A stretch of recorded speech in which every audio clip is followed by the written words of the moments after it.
Assalamualaikum warahmatullahi wabarakatuh. Alhamdulillah kita ketemu lagi pada sesi yang kedua. Hari ini kita membahas tentang agama, manusia, dan kesehatan.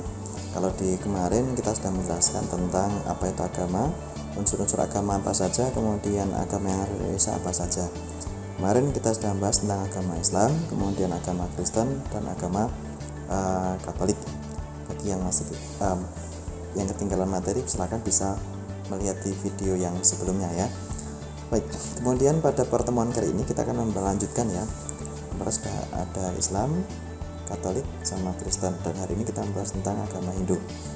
Nah, agama Hindu, kata Hindu sendiri itu sebetulnya identik dengan kata Sindhu, yang mulanya ia merujuk pada suatu nama sungai ya, di Sungai Sindhu atau Sungai Indus di India bagian barat. Nah, ini adalah suatu sungai yang di sana dihuni oleh banyak peradaban, terutama di lembah sungainya, di lembah Sungai Indus yang ada sejak zaman prasejarah. Jadi ada Harappa, Mohenjo-daro dan segala macamnya. Nah, kemudian berbagai budaya di India, berbagai tradisi yang ada di India, kemudian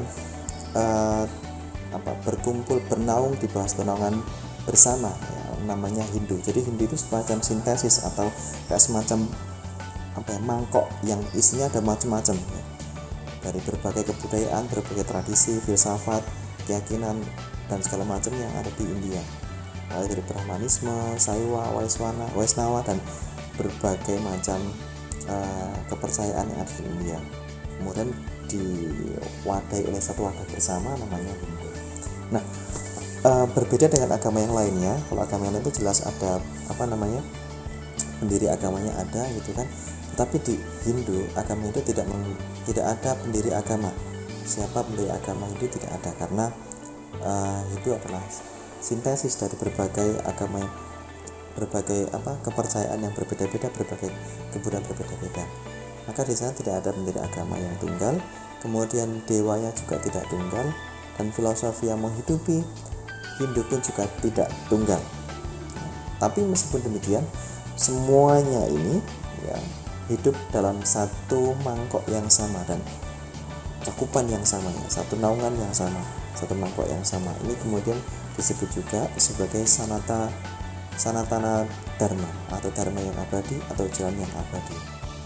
Jadi Hindu adalah suatu cakupan berbagai sintesis berbagai kebudayaan berbeda, tetapi memiliki satu kesamaan yang sama, memiliki wadah yang sama ya, sebagai dharma yang abadi, sebagai jalan kehidupan yang abadi, sebagai pengabdian yang abadi. Kemudian di Indonesia, tempatnya di Bali ya, di Bali agak sedikit berbeda dengan Hindu yang ada di India. Kenapa? Karena di Bali ada sinkretis antara keyakinan Hindu yang ada di India dengan keyakinan lokal Bali, sehingga di Bali kita menemukan ada citra yang agak berbeda dengan Hindu yang ada di India dan di tempat-tempat yang lain.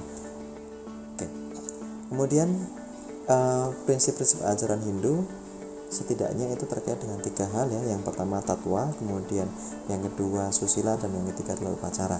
Yang pertama tatwa. Tatwa itu adalah filosofi ketuhanan yang terkait dengan Brahman, kemudian Atma, Karma, Reinkarnasi, dan Moksa. Brahman adalah yang maha menciptakan, atau dalam bahasa Hindu Bali ya disebut sebagai Sang Yang Widi yang menciptakan alam semesta. Nah, ini kemudian dari Brahman ini ada Atman. Atman itu adalah semacam jiwa kecil dari Brahman ya, yang kemudian hidup dalam diri manusia gitu. Nah, kemudian manusia itu terikat dengan karma. Karma itu apa? Karma itu adalah sebab dan akibat ya, Anda berbuat baik maka akan mendapatkan balasan yang baik, demikian juga Anda melakukan perbuatan buruk akan mendapatkan balasan yang buruk. Nah, karma ini bisa terjadi dalam satu kehidupan yang sama atau bisa jadi juga dalam kehidupan mendatang. Nah, jadi dalam tradisi Hindu ada yang disebut sebagai reinkarnasi atau kehidupan kembali. Orang yang meninggal itu kemudian dia akan hidup lagi jiwanya dalam tubuh yang berbeda ya, dalam kehidupan yang berbeda. Nah, begitu terus-terusnya gitu kan, sampai kemudian jiwa tersebut mengalami pembersihan sehingga kemudian bisa menjalani moksa. Moksa itu artinya sudah terlepas dari lingkaran kehidupan reinkarnasi ini. Kemudian ajaran yang selanjutnya adalah susila. Susila itu adalah terkait dengan hubungan antar manusia dengan alam semesta, hubungan antara manusia dengan lingkungannya, hubungan manusia dengan sesamanya, dan berbuat baik dengan sesama. Kemudian selanjutnya adalah upacara. Upacara adalah berbagai wujud upaya tradisi untuk melakukan pemujaan atau pengabdian kepada Yang Maha Kuasa, yang wujudnya berbeda-beda dan jumlahnya ada banyak sekali. Kemudian selanjutnya adalah agama Buddha. Buddha adalah suatu tradisi, keyakinan dan ritual yang mengikuti ajaran Sang Buddha. Nah, Sang Buddha sendiri adalah beliau mulanya ada seorang pangeran Siddhartha Gautama. Kemudian beliau uzlah atau menyendiri dari lingkungan kerajaan. Kemudian beliau mencari pencerahan dan mengembara, kemudian bertapa di bawah pohon Bodhi, dan di bawah pohon Bodhi tersebut kemudian beliau mendapatkan pencerahan. Nah, setelah mendapatkan pencerahan, ia kemudian menjadi Buddha dan memberikan pengajaran, memberikan pembelajaran tentang Dharma kepada murid-muridnya. Nah, dalam tradisi Buddha ada hari raya yang disebut sebagai Trisuci Waisak. Trisuci Waisak ini terkait dengan 3 hal dalam kehidupan Sang Buddha, mulai dari kelahiran, pencerahan, dan nirwana atau nibbana. Kelahiran, jadi Sang Buddha lahir pada bulan purnama di bulan Mei, kemudian biasanya dirayakan bulan Mei ya, malam purnama di bulan Mei. Lahir pada hari yang sama, purnama yang sama, kemudian mendapatkan pencerahan pada purnama yang sama, dan kemudian meninggal dunia atau nirwana, menjadi nirvana itu pada malam pada pencerahan yang sama, pada purnama yang sama. Kemudian ajaran agama Buddha ada banyak aliran ya, tetapi yang populer itu ada 3. Yang pertama aliran Theravada, yang kedua aliran Mahayana, dan yang ketiga adalah Tantrayana. Nah, aliran Theravada ini banyak dianut di Cina dan beberapa wilayah yang lain. Kemudian aliran Mahayana juga ada banyak juga dianut di Thailand gitu kan, kemudian dan Tantrayana. Nah, ajaran agama Buddha itu terkait dengan dukkha atau penderitaan manusia yang mengalami siklus kehidupan, mulai dari lahir itu mengalami dukkha, kemudian berkembang dan dia sakit juga mengalami dukkha, kemudian meninggal dunia ya, kemudian dan seterusnya. Siklus kehidupan manusia itu terkait dengan dukkha atau terkait dengan penderitaan manusia. Nah, penderitaan ini bersumber dari tanha atau nafsu yang tidak berujung. Sakit itu merupakan akibat dari nafsu tentang hidup, tentang keinginan hidup yang berkelanjutan, keinginan hidup yang terus-menerus sehingga kemudian terkena sakit, begitu seterusnya. Nah, kemudian tanha ini atau nafsu yang tidak berujung ini itu harus dilawan, harus disingkirkan. Cara menyingkirkannya ya dengan menggunakan 8 unsur jalan mulia atau 8 unsur jalan mulia ini apa saja? Ya, ada 8, tapi kemudian bisa diringkas atau dikelompokkan ke dalam 3 bagian. Yang pertama terkait dengan kebijaksanaan atau panna, kemudian yang kedua adalah moral atau sila, dan yang ketiga adalah konsentrasi atau samadhi. Jadi dengan menjalani 3 hal ini, menginsafi kebijaksanaan, kemudian menjalani kehidupan moral, kemudian melakukan samadhi. Ketika 3 hal ini dilakukan secara sempurna, maka seorang akan terhilang dari dukkha, kemudian dia menuju nirvana. Itu beberapa hal yang prinsip tentang ajaran agama Hindu dan Buddha. Untuk ajaran agama Islam dan Kristen serta Katolik sudah ada dalam video sebelumnya ya, nanti silahkan bisa dicek lagi. Kemudian di Indonesia sesungguhnya ada beberapa agama ya, ada banyak sekali agama, tapi yang bisa dikelompokkan ke dalam 2 jenis agama. Yang pertama agama lokal, kedua adalah agama yang berasal dari luar. Agama yang lokal adalah agama yang tumbuh di masyarakat, yang diimani, yang diyakini oleh masyarakat setempat, yang berbeda dengan wilayah-wilayah yang lain. Kita tahu bahwa wilayah Nusantara ini terdiri dari 17.000 pulau yang masing-masing memiliki karakter tersendiri, masing-masing memiliki kultur yang berbeda, memiliki siklus masyarakat yang berbeda, sehingga masing-masing menumbuhkan berbagai agama lokal yang bermacam-macam. Di Sumatera misalkan ada agama Parnalin ya, kemudian ini di Sumatera Utara, kemudian di Jawa ada agama Sunda, Wiwitan, kemudian ada Kejawen, ya, kemudian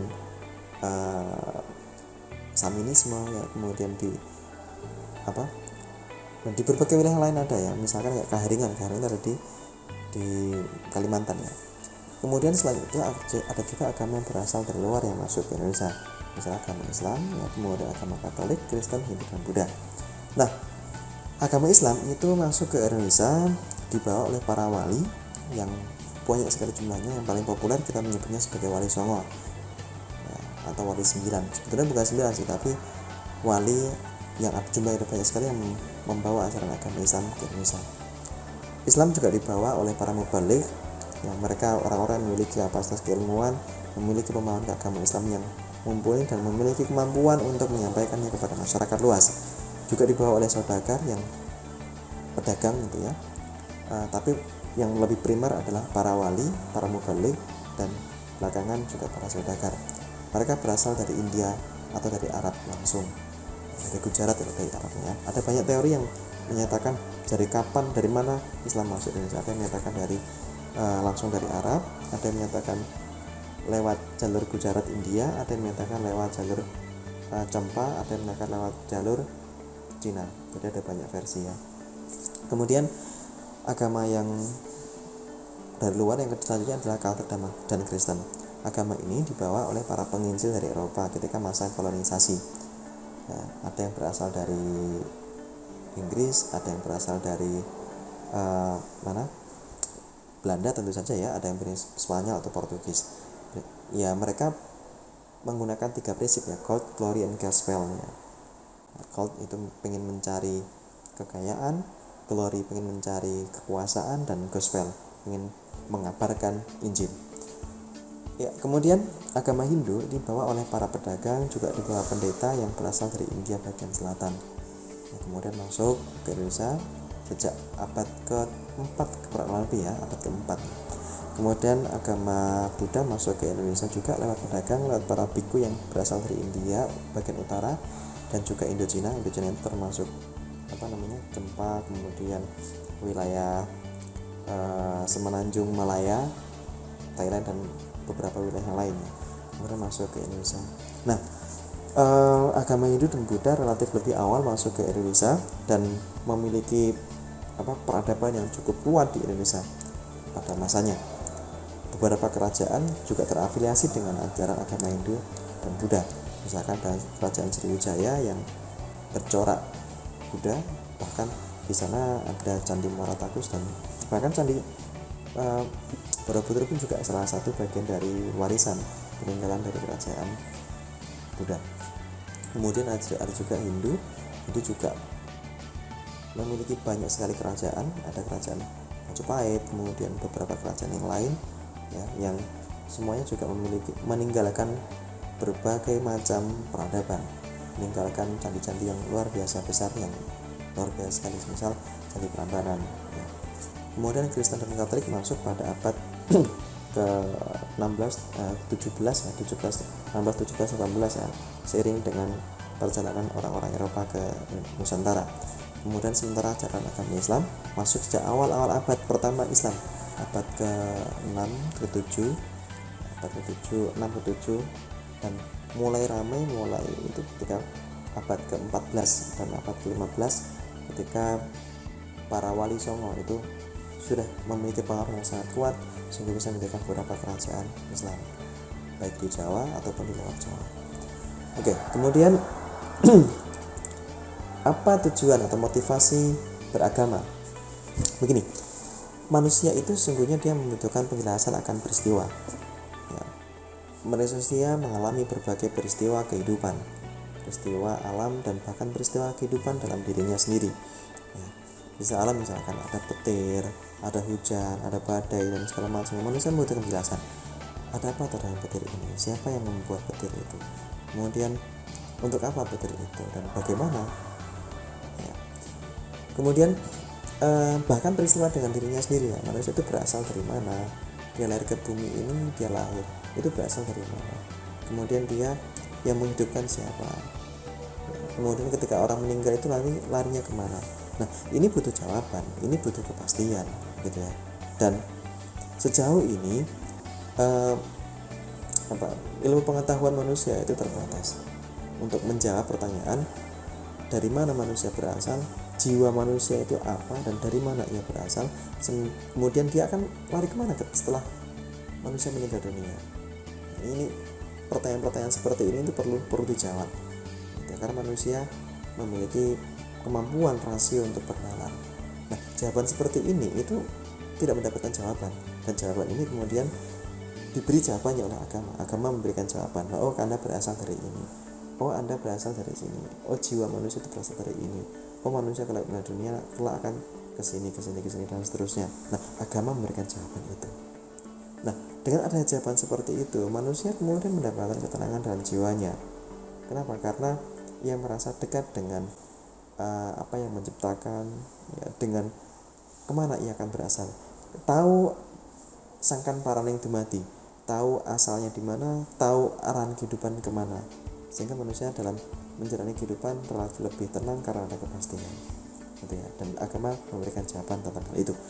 Kemudian dalam konteks sosial, agama memberikan stabilitas sosial, karena agama itu kan orang-orang yang memiliki keyakinan yang sama akan relatif lebih mudah untuk berkomunikasi dengan sesamanya, sehingga kemudian menciptakan rasa memiliki rasa persaudaraan, meskipun tidak memiliki hubungan darah, tetapi memiliki hubungan sama-sama memeluk agama tertentu, sama-sama meyakini keyakinan yang sama, sehingga kemudian mereka membentuk komunitas. Nah, manusia sebagai makhluk sosial itu membutuhkan stabilitas sosial, membutuhkan identitas untuk menyatukan di antara mereka.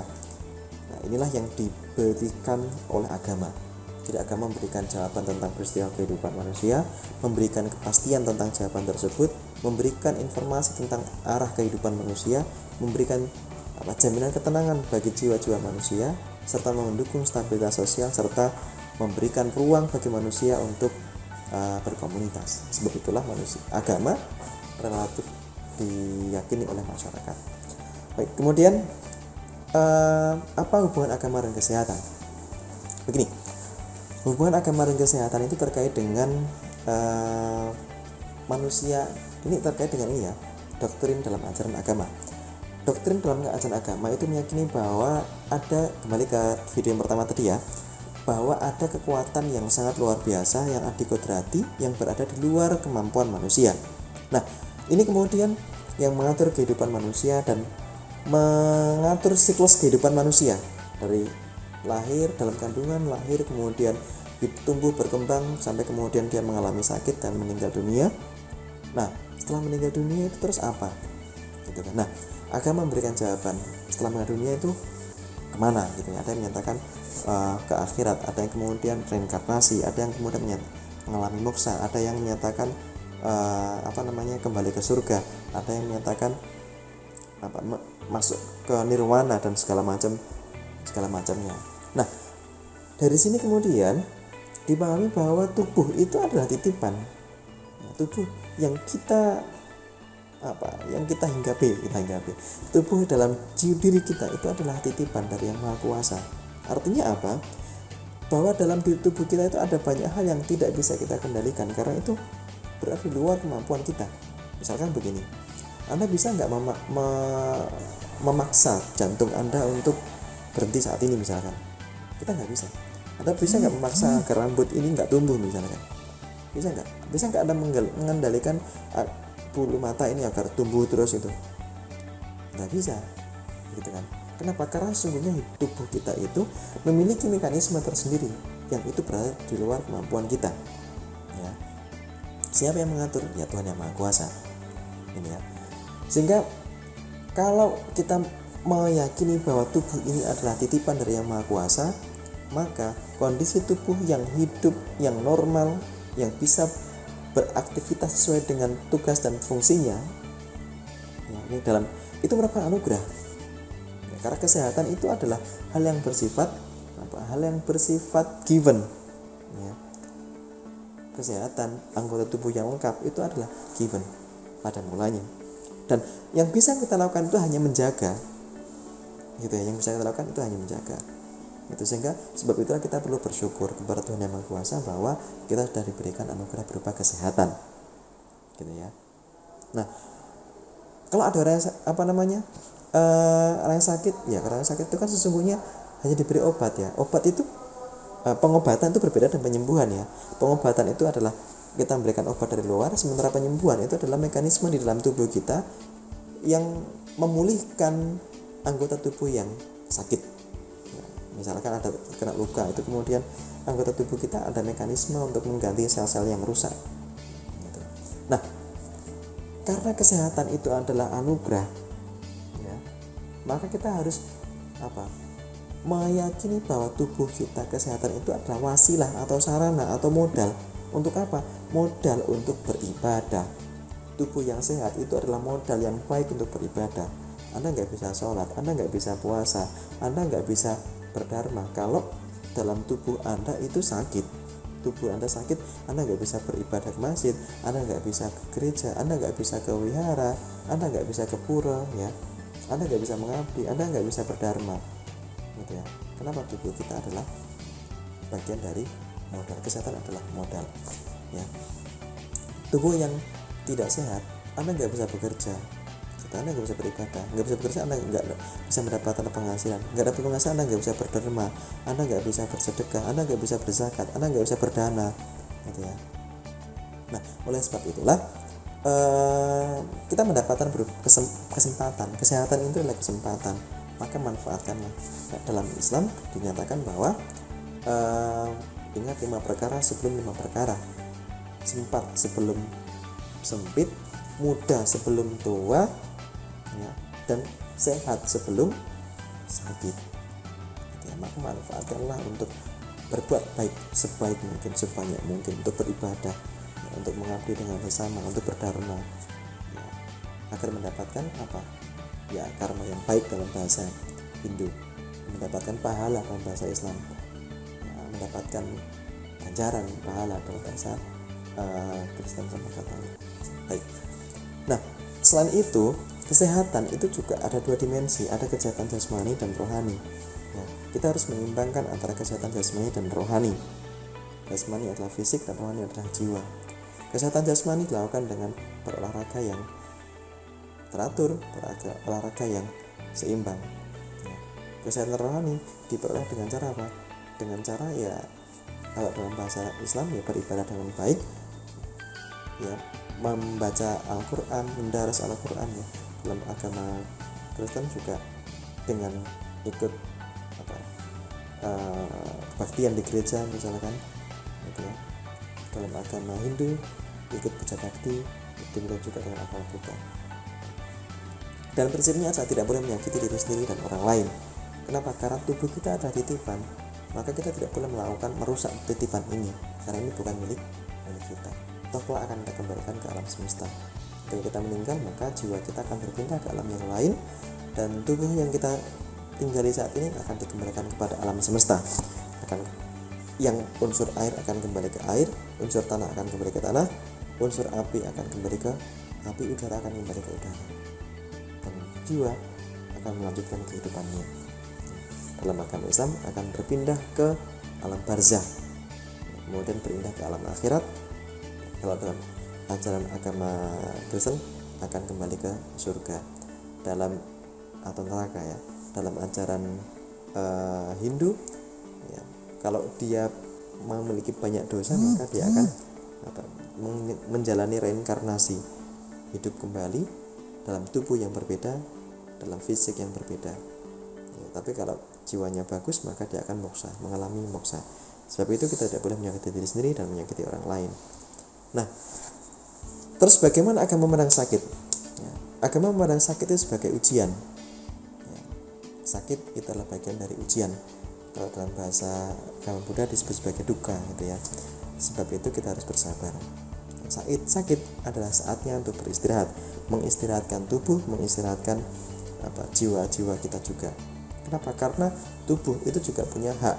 Kita menggunakan tubuh ini hampir 24 jam sehari, 7 hari seminggu tanpa istirahat. Maka tubuh juga membutuhkan hak untuk beristirahat, hak untuk memulihkan dirinya sendiri, gitu ya.